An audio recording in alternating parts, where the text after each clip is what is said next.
Hello guys, welcome back to our YouTube channel. तो देखिए, मैं आपका दोस्त अभय आज आप लोगों के साथ लेकर आया हूँ वीडियो, जिसमें आज हम देखने वाले हैं जो भी दिल्ली यूनिवर्सिटी के सेमेस्टर 3 के अंदर स्टूडेंट है, उन सभी के पास एक सब्जेक्ट हैगा। बीकॉम कोर्स के अंदर जो भी स्टूडेंट है उनके पास सब्जेक्ट हैगा प्रिंसिपल ऑफ मार्केटिंग। तो मैं आज आप लोगों के साथ उसकी लेकर आया हूँ यूनिट नंबर 4, जिसका नाम हैगा प्राइसिंग डिसीजन की वीडियो का पार्ट नंबर 2। पार्ट नंबर 1 मैं पहले ही चैनल पर अपलोड कर चुका हूं, जिसमें मैंने इससे पहले की जो एक चैप्टर हैगा इस यूनिट का वो कवर करवा दिया है। आज की वीडियो में मैं आपको कवर करवाऊंगा इस यूनिट का जो दूसरा चैप्टर है। दो ही चैप्टर हैं इस यूनिट नंबर 4 में। फर्स्ट वाला वीडियो के पार्ट 1 में कवर हो गया है, सेकंड वाला आज कंप्लीट हो जाएगा। इससे पहले की जो भी यूनिट है, unit number 1, unit number 2 and unit number 3, वो पहले से चैनल पर अपलोड हो रखी है। अगर आपने अभी तक नहीं देखी है तो आप उसे वहां पर चेक कर सकते हैं। तो चलिए अब बिना देर के शुरू करेंगे हम अपनी आज की वीडियो और देखेंगे इस पार्ट 2 को, जिसमें मैं आपको ये जो डिस्ट्रीब्यूशन डिसीजन वाला सेकंड चैप्टर है इसे कंप्लीट करवा दूंगा। लेकिन इससे पहले अगर आपने अभी तक चैनल को सब्सक्राइब ना करा हो तो चैनल को जरूर सब्सक्राइब कर लें, वीडियो को लाइक करना ना भूलें, अपने सभी दोस्तों के साथ शेयर करना ना भूलें। जो इसके नोट्स होंगे वो टेलीग्राम चैनल पर अपलोड हो रखे हैं। टेलीग्राम चैनल ज्वाइन करने के लिए आपको क्या करना है, यूट्यूब चैनल का जो अबाउट सेक्शन है वहां पर जाना है। वहां पर आपको या कम्युनिटी पोस्ट में टेलीग्राम का लिंक मिल जाएगा, वहां से आप ज्वाइन करिए, वहां पर आपको इसके नोट्स अपलोड मिल जाएंगे। तो चलिए बिना देर के शुरू करेंगे हम अपनी आज की वीडियो और देखेंगे इस कंप्लीट चैप्टर को बहुत ही डिटेल में। Distribution decision. तो सबसे पहला टॉपिक आता है हमारे पास चैनल ऑफ डिस्ट्रीब्यूशन क्या क्या होते हैं, मतलब किन भी इन तरीकों से हम अपने प्रोडक्ट को कंज्यूमर तक अवेलेबल करवा सकते हैं। तो channel of distribution also called marketing channel और ट्रेड चैनल। जो चैनल ऑफ डिस्ट्रीब्यूशन होते हैं उन्हें हम मार्केटिंग चैनल और ट्रेड चैनल भी कहते हैं। Are used to provide consumer with convenient means of obtaining the product and service they require. जिनका यूज हम किस लिए करते हैं, अपने कंज्यूमर को कन्वीनियंट सर्विस प्रोवाइड करने के लिए, जिससे हम इजीली अपने प्रोडक्ट को कंज्यूमर तक अवेलेबल करवा सकें। तो उसके लिए हम चैनल ऑफ डिस्ट्रीब्यूशन का यूज करते हैं। Channel of distribution refers to various marketing institution and the interrelationship engaged in affecting the physical and title flow of goods and service from producer to consumer और industrial user। Second definition बताइए ये channel of distribution की क्या होती है। ये marketing institution होते हैं जिन्हें हम एक तरीके से कहते हैं मिडल मैन होते हैं, जो कि क्या करते हैं, जो हमारा प्रोडक्ट है या जो हमारी सर्विस है उसे प्रोड्यूसर से लेकर कंज्यूमर तक पहुंचाने का काम करते हैं, उन्हें कहा जाता है चैनल्स ऑफ डिस्ट्रीब्यूशन। ठीक है। Thus, the route and path through which goods move from one place of production to place of consumption is called channel of distribution। ये अलग डेफिनेशन दी है। इसमें क्या बोला है, वो रास्ता जिससे क्या हो, जो प्रोडक्शन पर जो गुड्स है वो कहाँ तक पहुँच जाए, जहाँ पर उनका कंजम्पशन होना है उस जगह तक पहुँच जाए, उनको कहा जाता है चैनल ऑफ डिस्ट्रीब्यूशन। ठीक है। अब हमारे पास कई तरीके के चैनल ऑफ डिस्ट्रीब्यूशन होते हैं, तो हमारा वही टॉपिक हैगा next, types of channel of distribution, मतलब किन किन तरीके के डिस्ट्रीब्यूशन चैनल्स होते हैं। नंबर 1 आता है डायरेक्ट चैनल, जिसे हम कहते हैं जीरो लेवल चैनल। तो producer sell their goods and service directly to consumer through this channel. ये वो चैनल है जिसके थ्रू क्या होता है, जो प्रोड्यूसर होता है वो अपना डायरेक्टली गुड्स किसे सेल कर देता है, कंज्यूमर को। इसमें कोई भी मिडलमैन वगैरह बीच में नहीं होता है। There is no intermediary between the producer and consumer. Consumer और प्रोड्यूसर के बीच में कोई भी मिडलमैन नहीं होता है। Producer may sell to customer directly through door to door salesman and their own retail establishment. इसमें कैसे बेचता है कस्टमर, जो प्रोड्यूसर होता है वो कैसे सेल करता है, या तो door to door sale service provide करवा के, या अपने खुद के रिटेल स्टोर खोलकर अपने प्रोडक्ट को बेचता है। तो इसे कहा जाता है आपका डायरेक्ट चैनल। सेकंड आता है आपका इनडायरेक्ट चैनल। तो if a manufacturer manufactures things on a huge scale he may not able to sell them directly to customer. अगर कोई ऐसा मैन्युफैक्चर है जो बहुत ही लार्ज स्केल पर प्रोडक्शन करता है, तो वो अपने प्रोडक्ट को डायरेक्टली कस्टमर को सेल नहीं कर सकता है। तो as a result he sell thing via middleman. तो इस ऐसे टाइम पर वो क्या करता है, कई सारे मिडलमैन के थ्रू अपने प्रोडक्ट को कंज्यूमर तक सेल करता है। These intermediary could be wholesaler और रिटेलर। जो ये मिडलमैन होते हैं ये होलसेलर भी हो सकते हैं और रिटेलर भी हो सकते हैं, मतलब बड़े लोग भी हो सकते हैं और छोटे छोटे लोग भी हो सकते हैं।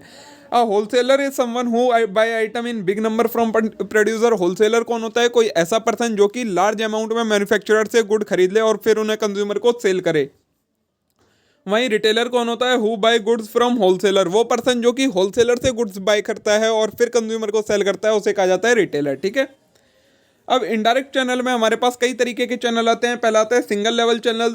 तो an intermediary is use to this procedure instead of selling via agent और distributor. A manufacturer sell directly to retailer this method is utilized for high end watches and other similar item. इसमें क्या बोला है, single level channel में क्या होता है, जो मैन्युफैक्चरर होता है वो होलसेलर को अपने गुड्स को सेल ना करके डायरेक्टली रिटेलर को सेल करता है, और रिटेलर क्या करता है फिर उन्हें कंज्यूमर को सेल कर देता है। इसमें होलसेलर की इन्वॉल्वमेंट नहीं होती है, इसलिए इसे सिंगल लेवल चैनल भी बोला जाता है। नेक्स्ट है हमारा टू लेवल चैनल। तो in this method a manufacturer sell the material to wholesaler, the wholesaler to retailer and the retailer to consumer. इस मेथड में क्या होता है, जो मैन्युफैक्चरर होता है वो होलसेलर को अपने गुड्स बेचता है, जो होलसेलर होता है वो रिटेलर को, और रिटेलर होता है वो कंज्यूमर को। ठीक है, here the wholesaler after the purchasing the material in large quantity from manufacturer sell it in small quantity to retailer. इसमें क्या करता है, होलसेलर लार्ज अमाउंट में क्वांटिटी में खरीद लेता है मैन्युफैक्चरर से, और फिर उसे सेल कर देता है रिटेलर को छोटी छोटी क्वांटिटी में। तो ये हो गया आपका टू लेवल चैनल्स। नेक्स्ट है जो एक और टाइप है वो है थ्री लेवल चैनल। तो this add on one more level to two level channel in the form of agent. इसमें क्या होता है, जो टू लेवल चैनल होता है उसी के अंदर एक एजेंट की और इन्वॉल्वमेंट हो जाती है। And agent help to bridge the gap between manufacturer and distributor. Agent क्या करता है, जो मैन्युफैक्चरर होता है वो डायरेक्टली डिस्ट्रीब्यूटर के साथ डील नहीं करता है, मतलब होलसेलर के साथ डील नहीं करता है। बीच में एक एजेंट पर्सन आ जाता है जो मैन्युफैक्चरर और जो होलसेलर होता है उसके बीच में एक लिंक का काम करता है। तो ये हो जाता है हमारा three level channel. The material is then sold by agent to wholesaler who in turn sell it to retailer and who in turn sell it to consumer। फिर क्या होता है, इसमें मैन्युफैक्चरर एजेंट के थ्रू होलसेलर को cell करता है, wholesaler retailer को, रिटेलर कंज्यूमर को। तो ये तीन लेवल हो जाते हैं, इसलिए इसे थ्री लेवल चैनल भी बोला जाता है। अब आएगा इंपॉर्टेंस ऑफ चैनल डिस्ट्रीब्यूशन। ये हमें चैनल डिस्ट्रीब्यूशन की ज़रूरत पड़ती ही क्यों है। तो नंबर वन है इट क्रिएट्स यूटिलिटी। तो the channel of distribution create three type of utility, namely time, place and position. जो चैनल ऑफ डिस्ट्रीब्यूशन होते हैं वो हमें थ्री टाइप की यूटिलिटी देते हैं, मतलब तीन तरीके की फैसिलिटी प्रोवाइड करते हैं, टाइम से रिलेटेड, प्लेस से रिलेटेड एंड पोजीशन से related. Time utility is created when channel of distribution make product और service available for sale when the consumer want to purchase them.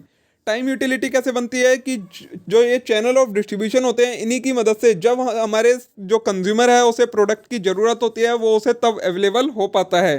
तो ये टाइम यूटिलिटी क्रिएट करता है। फिर आएगा place utility is created by making goods and service available in convenient location. And position utility is created when channel of distribution facilitate passing the title of goods from producer और middleman to purchaser.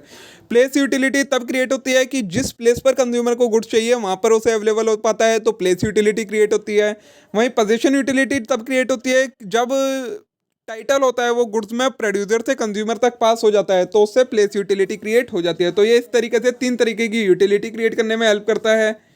Next है it entail cost. तो the cost involved in use of distribution channel enter the price of product that the ultimate consumer has to पे।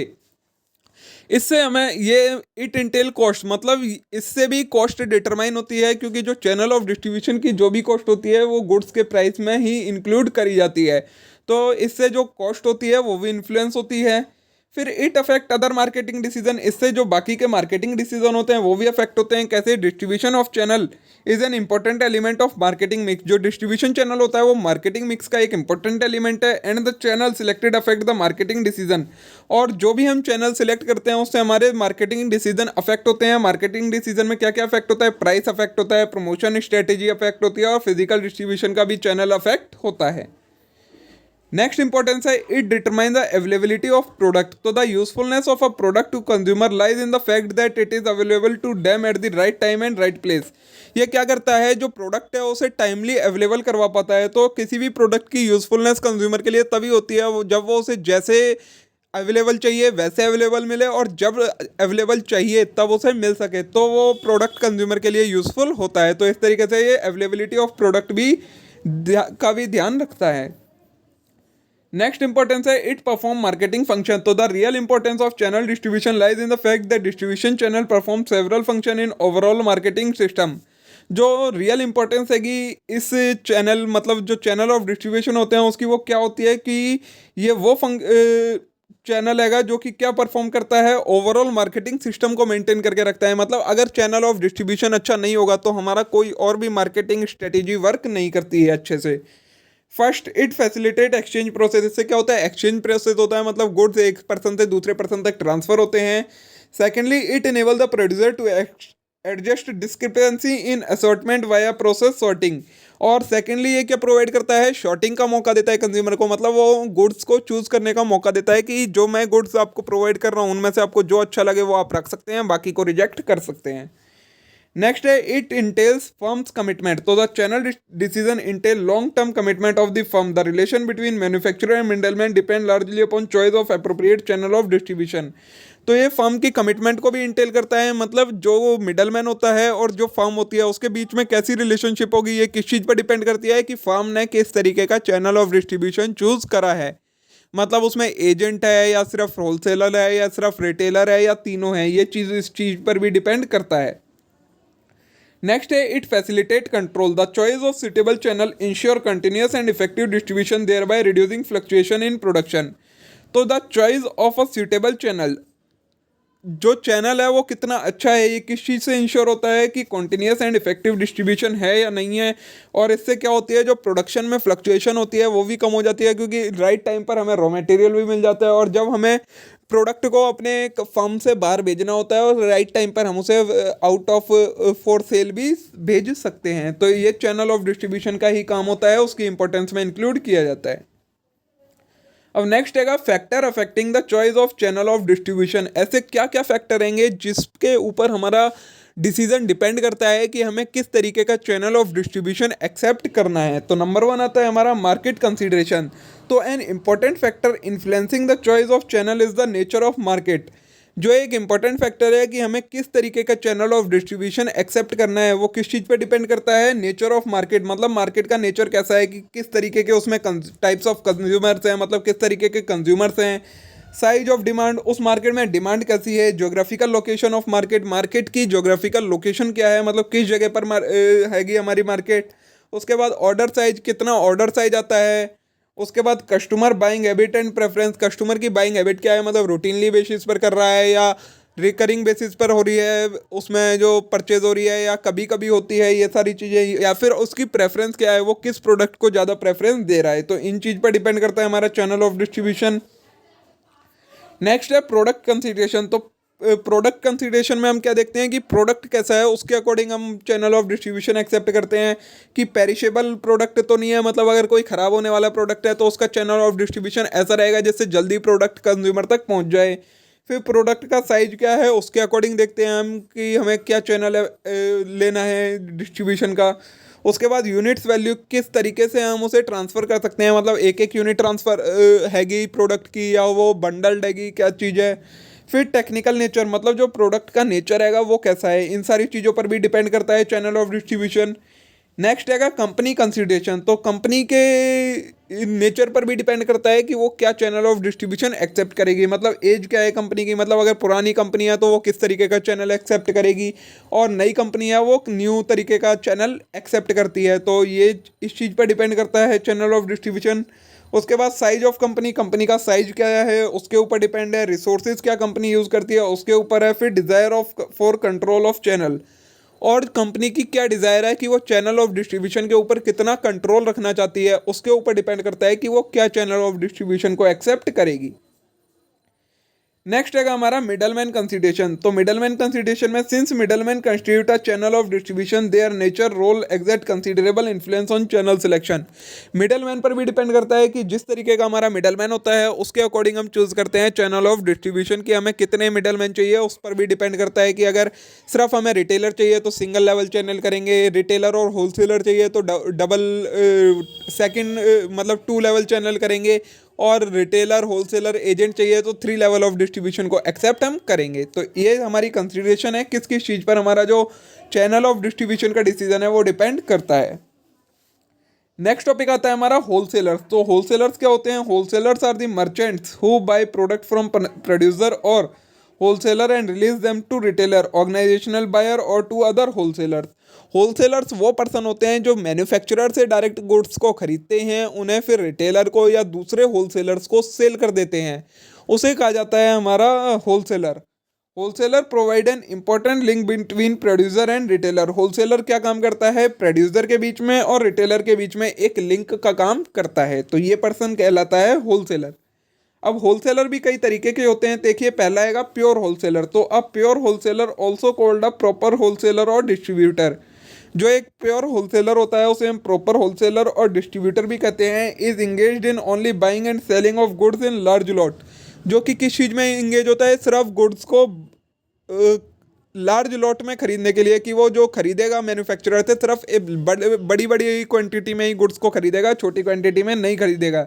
And does not engage himself in such activity as manufacturing और retailing as other wholesaler do, और अपने को आपको किन activities में नहीं involve करेगा, ना तो वो मैन्युफैक्चरिंग करेगा ना रिटेलिंग करेगा, सिर्फ होलसेलिंग का बिजनेस करेगा, उसे कहा जाता है pure wholesaler.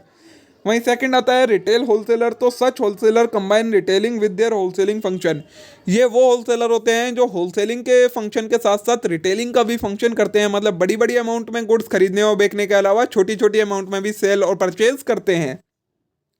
Thus they purchase goods in large lot from manufacturer and sell them to retailer as well as consumer। ये क्या करते हैं, लार्ज अमाउंट में मैन्युफैक्चरर से गुड्स खरीद लेते हैं, फिर उन्हें रिटेलर को भी सेल करते हैं और डायरेक्टली कंज्यूमर को भी सेल कर देते हैं, तो उन्हें कहा जाता है रिटेलर होलसेलर। नेक्स्ट है मैन्युफैक्चरर होलसेलर। तो a manufacturer wholesaler engage himself in manufacturing of goods besides and undertaking wholesaling function. Manufacturer wholesaler वो पर्सन होता है जो कि मैन्युफैक्चरिंग भी करता है और फिर उन गुड्स की होलसेलिंग भी करता है, होलसेलिंग का फंक्शन भी परफॉर्म करता है, तो उसे कहा जाता है manufacturer wholesaler. He may also deal in goods manufacturer with the purpose of meeting the retailer demand. ये क्या करता है, गुड्स को मैन्युफैक्चर भी करता है रिटेलर्स की डिमांड को मीट आउट करने के लिए। इंक्रीजिंग इट्स टर्नओवर, उसके टर्नओवर को बढ़ाता है और रिड्यूस कर देता है उसके ओवरहेड एक्सपेंसेस को। ठीक है, नेक्स्ट टॉपिक है हमारा फंक्शंस क्या क्या होते हैं एक होलसेलर के, होलसेलर क्या क्या काम करता है। तो नंबर 1 आता है बाइंग। तो the wholesaler anticipate customer demand, gather information regarding alternative source of supply and purchase and assemble goods from this sources. Wholesaler क्या करता है, एनालाइज करता है कि कस्टमर की क्या डिमांड है, उसके अकॉर्डिंग एनालाइज करता है मार्केट को, कहाँ से उसे ये गुड्स मिल सकते हैं और सबसे बेस्ट सोर्स से उन गुड्स को एक्वायर करता है और कस्टमर को अवेलेबल करवाता है। नेक्स्ट है सेलिंग। तो the wholesaler sell goods in large lot to retailer and industrial user. Wholesaler क्या करता है, गुड्स को लार्ज लॉट में किस किस को सेल करता है, एक तो रिटेलर को सेल करता है और एक जो इंडस्ट्रियल यूजर होते हैं, मतलब जो इंडस्ट्रीज उन गुड्स को चाहती हैं उन्हें सेल करता है। फिर है स्टोरिंग। तो wholesaler provide warehousing service at lower cost than most individual producer or retailer could provide. जो होलसेलर होता है वो साथ में वेयर हाउसिंग की सर्विसेज भी प्रोवाइड करवाता है एट लोअर कॉस्ट पर। ठीक है, उसके अलावा ट्रांसपोर्टिंग। तो the wholesaler transport goods from place of manufacture to their own godown from where they further move the goods to retailer. Transporting की का भी काम करता है होलसेलर। कैसे करता है, तो मैन्युफैक्चरिंग लोकेशन से गुड्स को उठाता है और अपने खुद के वेयर हाउस पर उन्हें स्टोर कर लेता है, तो इस तरीके से वो ट्रांसपोर्टिंग का काम भी करता है। नेक्स्ट है ग्रेडिंग एंड पैकेजिंग। तो the wholesaler perform grading of the assembled goods according to certain standard, often give a brand name and undertake packing of goods to convenience the buyer and the quality of their goods being purchased।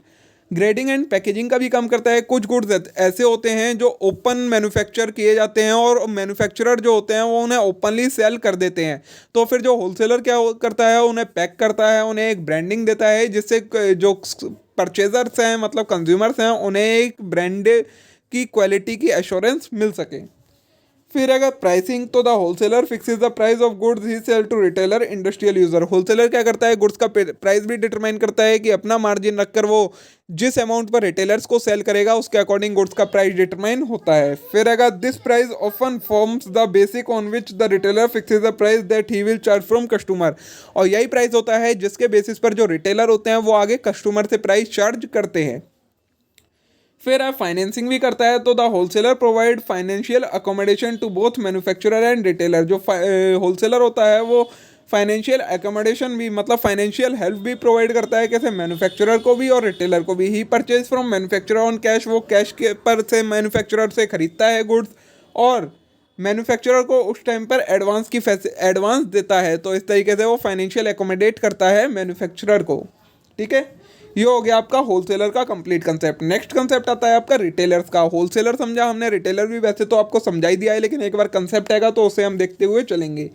Retailing include all activity directly related to sale of goods of service to ultimate customer for personal non business use. Retailing क्या होती है? ये एक activity है जिसमें क्या होता है, जो गुड्स होते हैं वो अल्टीमेटली किसे सेल करे जाते हैं? कस्टमर को सेल करे जाते हैं। किस लिए सेल करे जाते हैं? या तो पर्सनल यूज़ के लिए या नॉन बिजनेस यूज़ के लिए गुड्स सेल करे जाते हैं। मतलब अब या तो उनका कंजम्पशन होगा या वो कंजम्पशन ही होगा और कुछ उसका नहीं हो सकता, मतलब रीमैन्युफैक्चरिंग या रीप्रोडक्शन उनका नहीं हो सकता है, तो उसे कहा जाता है retailing. Although the bulk of all retail sale occur in retailing store, the definition of retailing also includes several form of non-store retailing. Thus, a retailer is a middleman who sell primarily to ultimate consumer for non-business use. तो retailer कौन होता है? एक person होता है जो कि ultimate customer को गुड्स सेल करता है। किस लिए? नॉन बिजनेस यूज के लिए। बिजनेस में उन गुड्स का यूज नहीं किया जाएगा, तो उसे कहा जाता है रिटेलर। फंक्शंस क्या क्या होते हैं एक रिटेलर के? नंबर 1 आता है buying and assembling of goods from फेवर wholesaler and manufacturer with a view to meeting the need of consumer. जो रिटेलर होता है वो होलसेलर से या डायरेक्टली मैन्युफैक्चरर से भी गुड्स को खरीदता है ताकि वो उन्हें कस्टमर को अवेलेबल करवा सके, तो ये फर्स्ट फंक्शन होता है रिटेलर का। नेक्स्ट है selling of goods in retail to ultimate customer. Retail quantity में मतलब छोटी छोटी क्वांटिटी में कस्टमर को गुड्स सेल करना, ये सेकंड फंक्शन में आ जाता है। नेक्स्ट है storing of goods to hold stock so as to maintain uninterrupted supply of product demanded. Goods को स्टोर करके रखता है ताकि क्या हो, जब उनकी डिमांड आए प्रोडक्ट की तो वो उन्हें जल्दी से जल्दी अवेलेबल करवा सके, तो ये थर्ड फंक्शन में आ जाता है। फोर्थ है ट्रांसपोर्टिंग गुड्स फ्रॉम होलसेलर। ये क्या करता है? होलसेलर से गुड्स लेता है और अपने पास स्टोर करके रखता है, तो ट्रांसपोर्टिंग का काम करता है। नेक्स्ट है dividing packaging and pricing of goods purchase from wholesaler. Wholesaler से जो गुड्स खरीदे हैं मिक्स होते हैं तो उन्हें डिवाइड करता है, उनकी दोबारा से पैकेजिंग की अगर ज़रूरत होती है तो वो करता है और प्राइसिंग करता है। फिर अगर risk taking against possible loss of goods.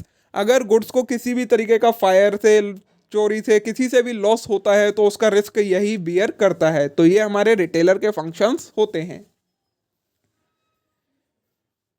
अब देखिए ज़्यादा बड़ा रह नहीं गया आपका, कुछ ही थोड़ा सा ही चैप्टर रह गया है जो कि हैगा मार्केटिंग लॉजिस्टिक के बारे में। ये हैगा आपका इस चैप्टर का लास्ट टॉपिक।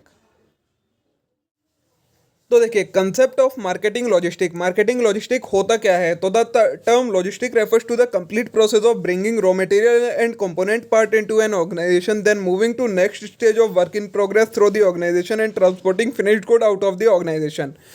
लॉजिस्टिक पहले समझते हैं, उसके बाद समझेंगे मार्केटिंग लॉजिस्टिक। तो लॉजिस्टिक होता है वो प्रोसेस जिसमें क्या होता है, रॉ मटेरियल ऑर्गेनाइजेशन के अंदर आता है, फिर वो वर्क इन प्रोग्रेस में जाता है, फिर वो फिनिश गुड बनकर तैयार होता है और उसके बाद सेल होने के लिए ऑर्गेनाइजेशन से बाहर चला जाता है। ये जो पूरा प्रोसेस जिस प्रोसेस से होता है ना, ये सारी चीज़ें, उस प्रोसेस को कहा जाता है logistic. To carry out this logistic task, effective marketer establish and nurture long-term partnership with supplier, companies, partner, customer, wholesaler।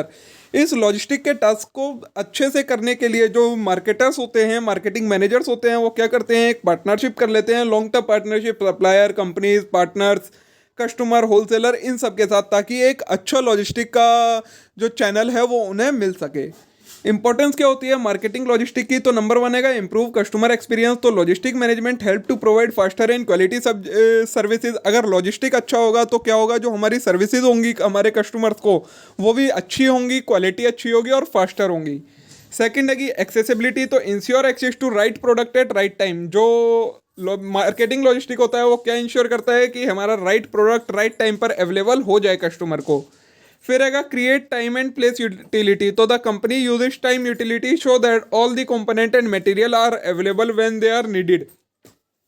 Company के अंदर ये टाइम यूटिलिटी क्रिएट करता है। कैसे करता है कि जिस टाइम पर कंपनी को जो प्रोडक्ट की अवेलेबिलिटी है, मतलब जो रॉ मटेरियल चाहिए या जो कंपोनेंट चाहिए वो अवेलेबल हो सके, ये इंश्योर करता है marketing logistic. And the manufacturing line is unaffected. और इससे क्या हो, मैन्युफैक्चरिंग लाइन पर कोई भी अफेक्ट ना आए। प्लेस यूटिलिटी कैसे क्रिएट करता है? तो place utility that all necessary commodity and service are accessible where and when they are needed. जहाँ पर वो हमें सर्विस चाहिए या जो भी चीज़ चाहिए वहाँ पर अवेलेबल मिल सके, वो ऐसे प्लेस यूटिलिटी को क्रिएट करने में हेल्प करता है। फिर आएगा बूस्टिंग प्रॉफिट। तो when goods are manufactured on time and delivered to end user on time. जब गुड्स टाइमली मैन्युफैक्चरर होंगे और टाइमली डिलीवर होंगे एंड यूजर्स को, तो क्या होगा, wastage tends to be very low. Wastage कम हो जाएगी, which tends to increase the profit of the firm. और इससे क्या होगा, जो फर्म का प्रॉफिट है वो इंक्रीज हो जाएगा। नेक्स्ट है help to align the changing work as we all know because business trends are changing rapidly and involvement of information technology has increased in every sector, so is the case with the logistic.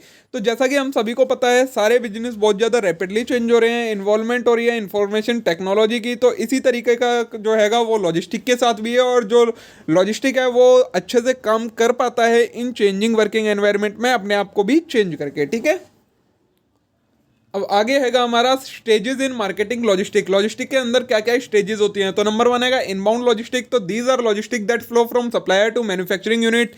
इसमें क्या होता है, supplier से manufacturing तक जो जो चीज़ें आती हैं उसमें जो लॉजिस्टिक का प्रोसेस का यूज़ होता है वो कहलाता है inbound logistic. These are basically the raw material needed by firm to manufacture certain goods. इसमें हमारा क्या आता है, जब रॉ मटेरियल की नीड होती है कंपनी को, तो वो जिस लॉजिस्टिक का यूज़ करती है रॉ मटेरियल लाने के लिए, उसे कहा जाता है इनबाउंड लॉजिस्टिक। सेकंड है आउटबाउंड लॉजिस्टिक। तो they flow from manufacturer to point of consumption. ये मैन्युफैक्चरर से कंजम्पशन तक जाता है। Shipment of item of other firm facility such as temporary warehouse, physical store, supplier and production facility also included in logistic step. इसमें basically क्या होता है, जो फर्म मैन्युफैक्चरर कर लेती है उसको जब कंज्यूमर तक पहुंचाया जाता है तब जो लॉजिस्टिक का यूज़ किया जाता है वो कहलाता है आपका आउटबाउंड लॉजिस्टिक। नेक्स्ट है रिवर्स लॉजिस्टिक। तो reverse logistic is the process of sending goods back to supply chain from end user to either the producer or retailer. Reverse logistic का यूज़ क्या करा जाता है, एंड यूजर से मतलब supply chain में से जब गुड्स को वापस फार्म तक या मैन्युफैक्चरर तक भेजा जाता है तब जो लॉजिस्टिक का यूज़ होता है वो कहलाता है आपका रिवर्स लॉजिस्टिक।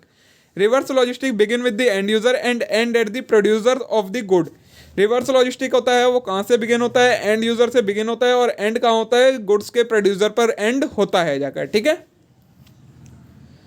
नेक्स्ट हैगा component of marketing logistic. Marketing logistic में क्या क्या कंपोनेंट्स आते हैं, तो नंबर 1 आता है आपका ऑर्डर प्रोसेसिंग। तो processing consumer order serve as the foundation of marketing logistic. सबसे पहला क्या कंपोनेंट है, सबसे यूजफुल कंपोनेंट है वो क्या है, ऑर्डर प्रोसेसिंग। मतलब अगर ऑर्डर ही नहीं होगा तो वो प्रोसेस किस चीज़ को करेंगे।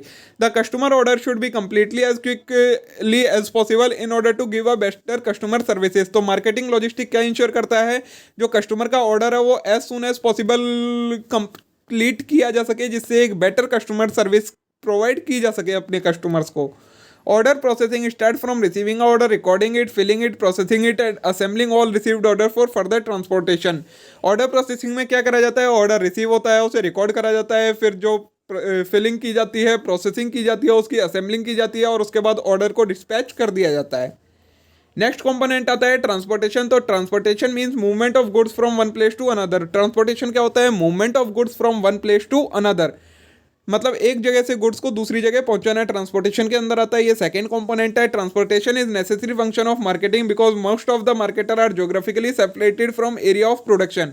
ट्रांसपोर्टेशन क्यों जरूरी है, क्योंकि जो ज़्यादातर मार्केटर्स होते हैं या मार्केट्स होती हैं वो अलग अलग जगहों पर लोकेटेड होती हैं जो कि एरिया ऑफ प्रोडक्शन से काफ़ी दूर होते हैं, तो वहाँ तक गुड्स को पहुँचाने के लिए मार्केटिंग लॉजिस्टिक का यूज़ किया जाता है। A firms ability to transport undamaged product to appropriate distributor is timely fashion effect the firm success in satisfying customer needs and wants. तो ये क्या इंश्योर करता है कि जो फर्म का प्रोडक्ट है वो अनडैमेज तरीके से जहाँ तक हमें पहुँचाना है वहाँ तक पहुँचाया जा सके। ये कौन इंश्योर करता है, मार्केटिंग लॉजिस्टिक इंश्योर करता है। नेक्स्ट है आपका स्टोरेज एंड वेयर हाउसिंग। तो storage involve holding and preserving goods between the time of their production and the time of their use. Storage क्या होता है, गुड्स को होल्ड करना है, जब वो प्रोड्यूस हो गए हैं लेकिन अभी सोल्ड नहीं हुए हैं या उनका यूज़ नहीं हुआ है तब तक के लिए जो स्टोर करा जाता है उन्हें तो कहा जाता है उसे स्टोरेज।